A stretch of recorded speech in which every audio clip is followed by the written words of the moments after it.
tutorial on entering a SOAP note into Practice Perfect. This will be our first SOAP note, so we'll also be entering diagnosis codes as well as billing for the date. We log in as we normally would, which will bring us to our client screen, our active clients. We select the client. We want a progress note, so we go to Activity by Progress Note, which is the little blue folder, which has file folders inside it, if you could see the icon. If we had progress notes or SOAP notes already written, they would be here in the list. This is the only type of note or document that sits in the Activities by Progress Note section. All other documents are in the Activity by Document section, which is where the evaluation would be, as well as a progress report, as well as a prescription or document that may have been scanned. So to get back to the Activity by Progress Note or SOAP note, we click on the little blue folder. Now that we're in this screen, we want to create a new progress note, so we click on the plus sign. This brings us right to a progress note, our typical SOAP note. We want to change the date to the date of the note. It wasn't today, it was yesterday, so we click on 3/7. You'll notice you still have the same box up here as you had for the evaluation, the status. It's incomplete until we're done. You can type your note here, whatever you'd like to say. If this is the first visit, I usually like to say something like, patient seen for initial evaluation, comma, C, evaluation for details and PT plan of care, or something like that. What I want you to know is that after you write your first note, each note after that will be auto-populated, meaning if I wrote this in this note, the second note will come up automatically with this text here. You can highlight the text and delete it. You can change it. You can also say copy and paste recent notes. Once you've written multiple notes, they'll be in this drop down here. So if I had written, say, 5 previous notes, all 5 of my subjectives would be listed here. If I were in the O box, or the objective box, when I click on here, the last 5 objectives would pop up here. Same thing for the assessment.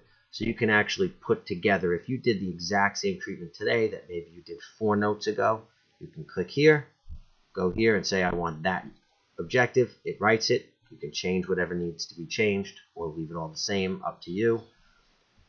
Once you're done with your SOAP note here, we obviously need to bill for the visit. And since this is our first note and we did the evaluation, we also need to add diagnosis codes. The way we do that is we bill through the hand. Hand means new treatment. Think of hands-on treatment. This is where you enter your billing codes. When I select the hand, this pop-up box appears. We click on the plus sign if we want to add a billing code, and we click on this to add a diagnosis code. Once again, because this is the first visit, we will add the diagnosis codes first. If you know your ICD-10 codes, which you can find online or find resources or books to help you with those codes, if you know them, they're very simple to enter. Click on the plus sign, you type it in the box. We do not have periods in our system. R269, I hit tab or enter, and it will put the actual ICD-10 code here, unspecified abnormality of gait and mobility. I hit enter, so it brings me to the next box. I now hit R2681, which will be my unsteadiness on feet or poor balance code. You can also use this as a drop-down menu, but there are so many codes, it's kind of complicated to look through. If you knew the first few words of how the code is listed in the ICD-9 or ICD-10 booklet, you could actually type it in this box, and it will help you find it, but it has to be the word that the code begins with. For my purposes, I will now enter a few other codes. Notice I am not using periods. This is my muscle wasting code.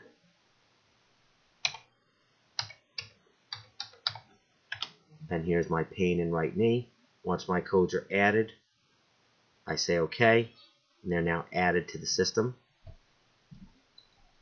The Select All box will be used to add these codes to the treatment code or CPT code. So this was my evaluation. I can click here. Here's a drop down of all the CPT codes that are in our system. I'm a physical therapist. I performed a physical therapy evaluation. Unit stays 1. Duration, maybe it took me 23 minutes. You don't have to worry about any of the other things like service location or anything, modifiers. To add another code, I would click on this plus. What I want to do though, because this is the first time, I just put in the physical therapy evaluation.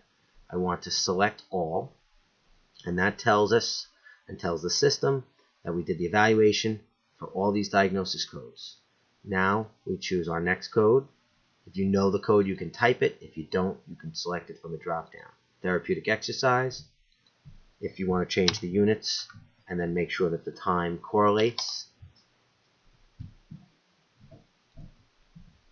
then I can hit select all, hit the plus sign, and I can add another code. Maybe I also did gait training.